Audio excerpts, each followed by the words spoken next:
is Andra Maute. I am representing Chainlink Labs together with my colleague Josh. He's our community lead.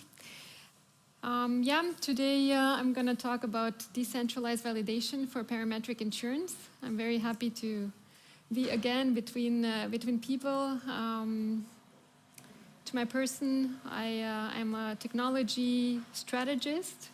I love technology. I studied computer science and electrical engineering, and I have a background in financial services, also a passion for insurance. And a fun fact about me, I live in a country which is overinsured.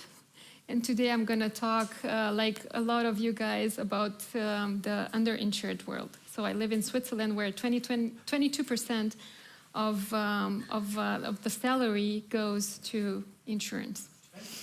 22% overinsured. Prepared for everything. So my presentation has three parts. What is Chainlink Labs? I'm going to talk a little bit about our company, and I'm going to show you how the end-to-end parametric insurance products look today. I think we talked about the puzzle pieces, but I'm very eager to show you a slide where we put it all together, and how we are also making it happen nowadays, every day. And last but not least, we are very proud to be here. We are very proud of the partnership with Etherisk, so I'm going to talk a little bit about that as well. But before I start, I would also like to know you better. So who knows Chainlink Labs? Wow, impressive. Okay, very good to know. And I'm also curious, who bought already a parametric insurance product?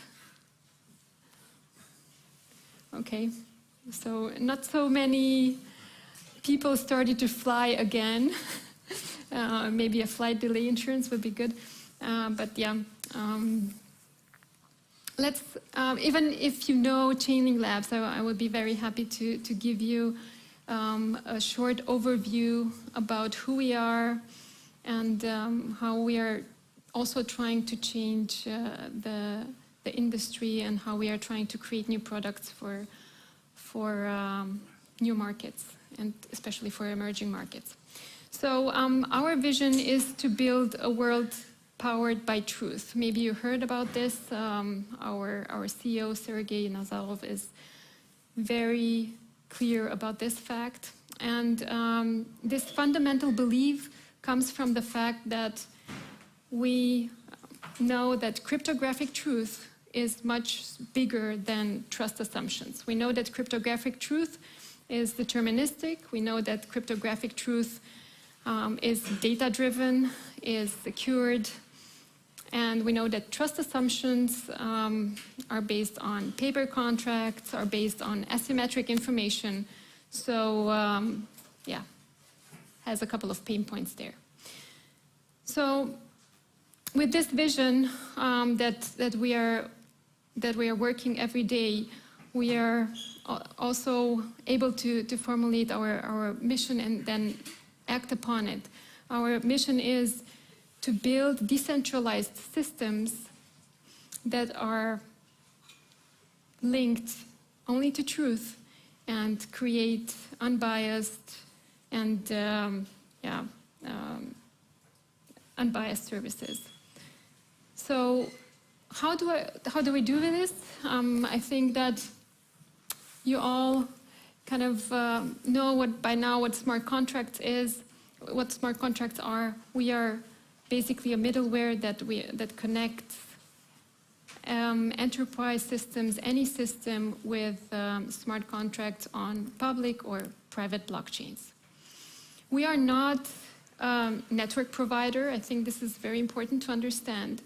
The nodes, the Oracle nodes, are operated by companies like LexisNexis, AWS, Telecom, Swisscom, and so on.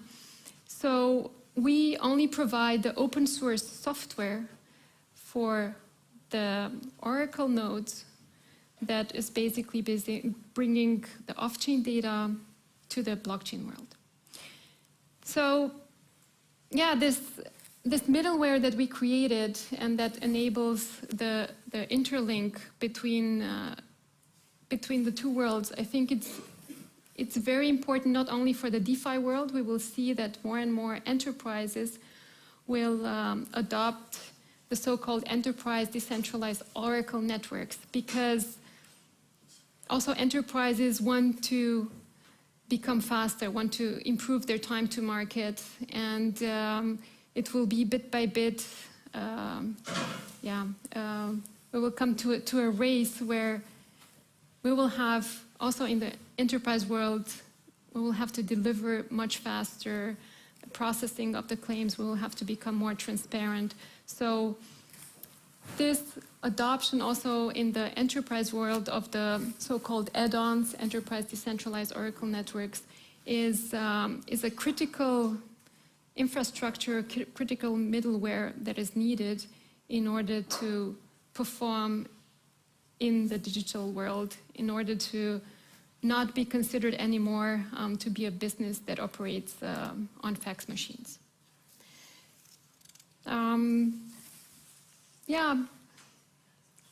We all know by now that blockchain technology is enabling us to design secure parametric insurance products, and I think we are all looking at this market because not only because it's big, 50% of the issued catastrophe bonds, 100 billion market is pretty big, but we are just seeing, like today, everyone said climate change is here, the natural catastrophe events are really happening and more frequently. So there is a need for liquidity, much faster liquidity.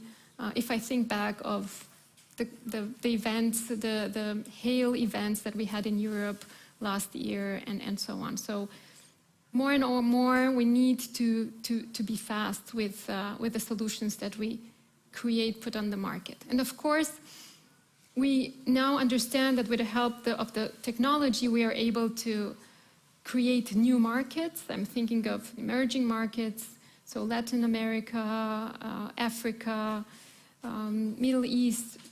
There are a lot of underinsured or uninsured population, people out there, and the gap is immense. We talked about it. We need to close the gap.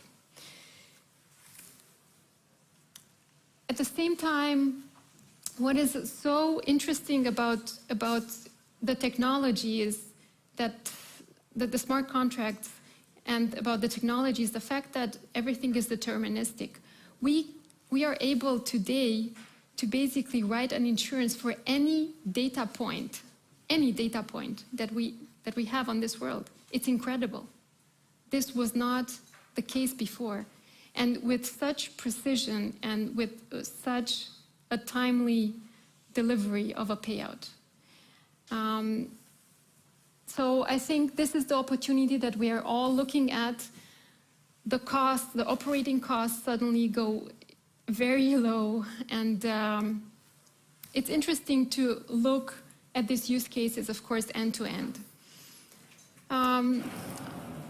We talked about Kenya today, and this is also my persona. It's a person that is living in Kenya, has a mobile phone, has an M-Pesa app installed on it, takes out the app because the person was advised by an NGO employer, buys a policy, a crop or a flood policy. The person is registered in the smart contract, and then a lot of magic happens in the back. What is that magic? So we have the data providers here on the right side. We have here the Chainlink nodes, the decentralized Oracle network, and we have here monitoring services that are also provided by Chainlink. Chainlink Keepers is one of the services that allows us to constantly monitor the data feeds that come from the nodes and then assess if the smart contract needs to be triggered or not. So this is the tech piece. Here we have a lot of data sources, right?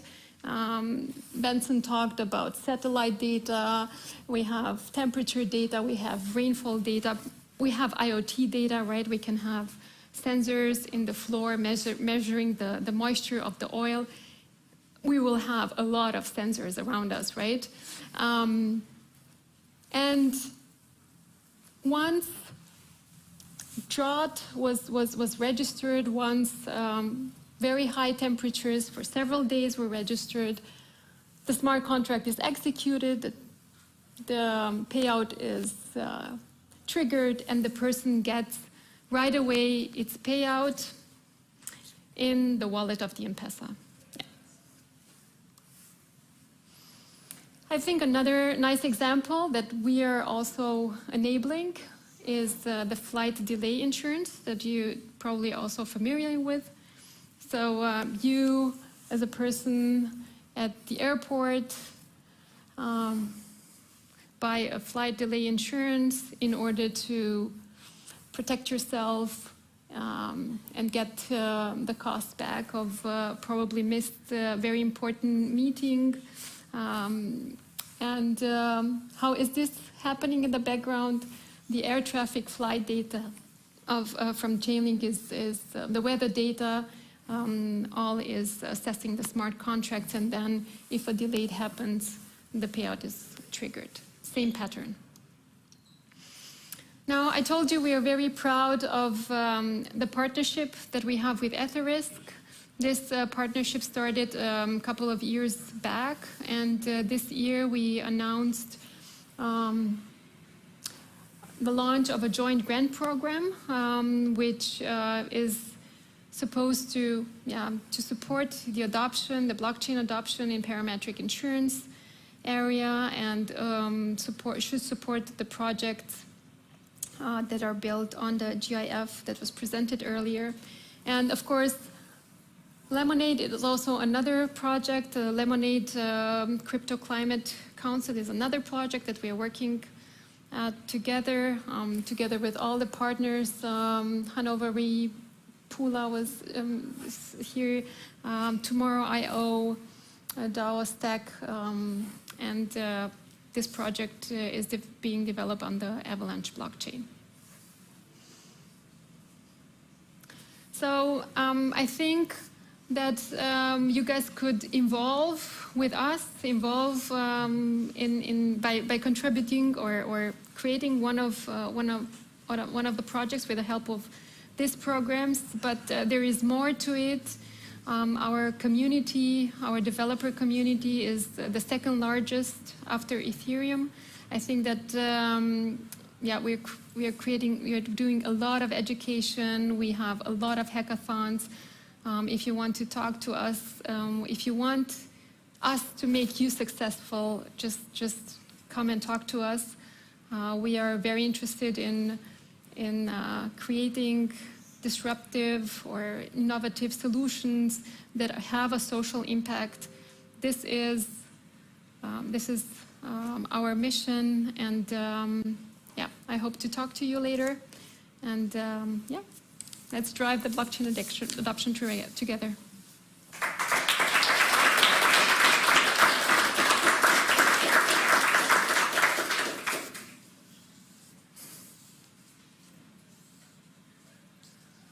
So, any questions? Yes. I had a question. Thank you for your presentation. And just on that last slide, you mentioned about the project that you're doing together with Acre and Etherisk.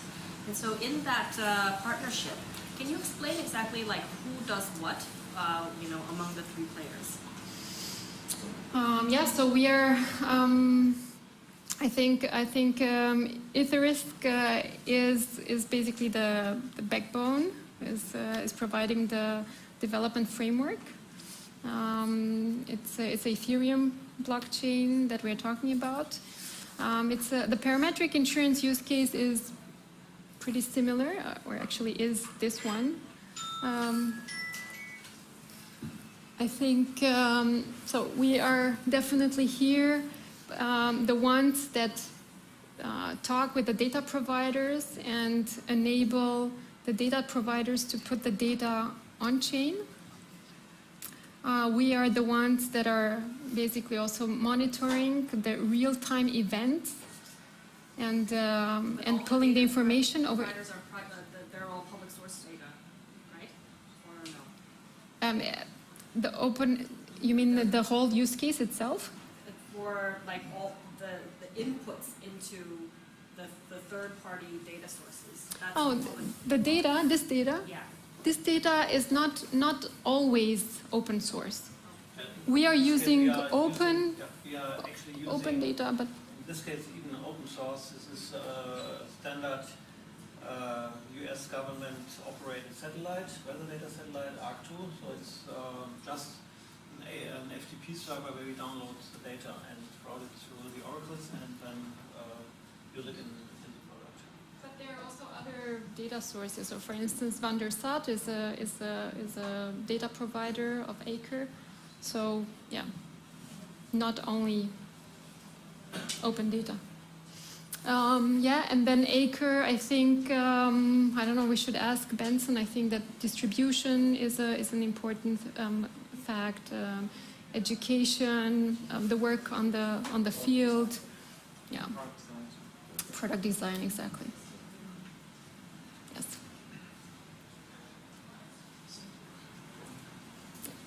I have a very similar question. So where does the data come from? What if there is no data?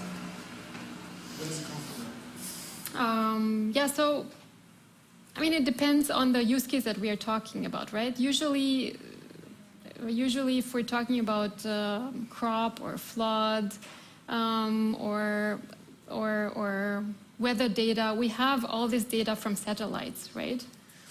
Satellites are all over the place right now. If we don't have data, but we need data, we need very specific data, we find solutions on the field.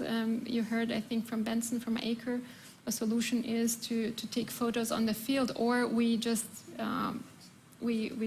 start to generate new data by using IoT sensors. We have to, of course, think what type of data we need in order to assess automatically this real-time events.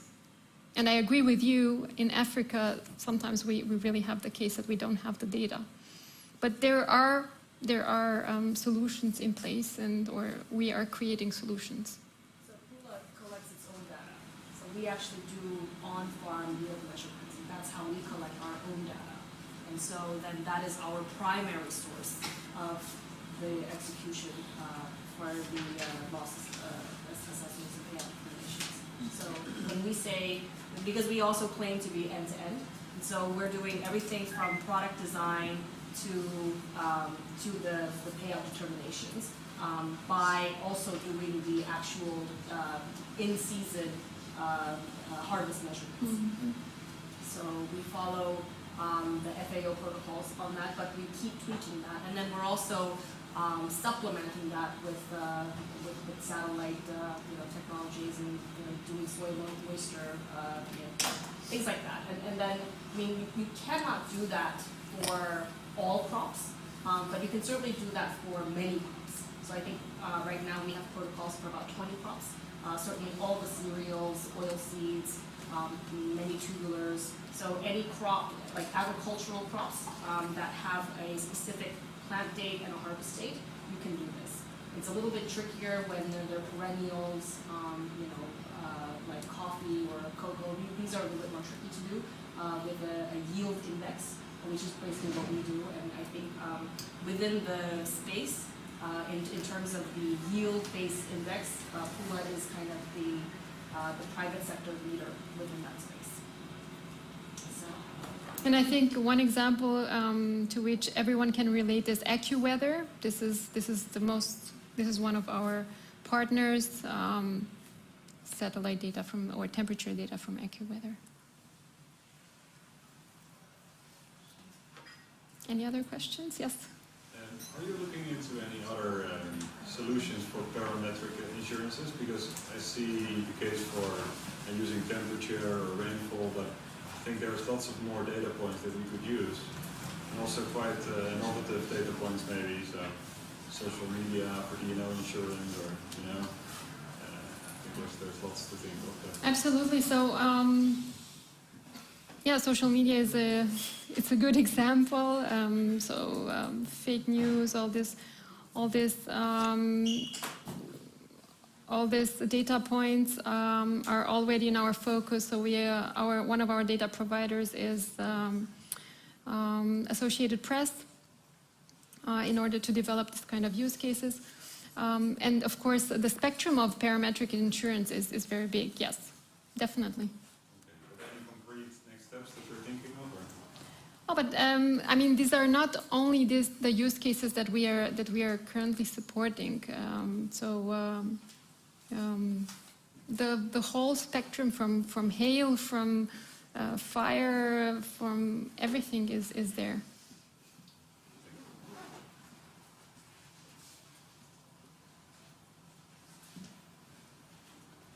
Okay. Thank you.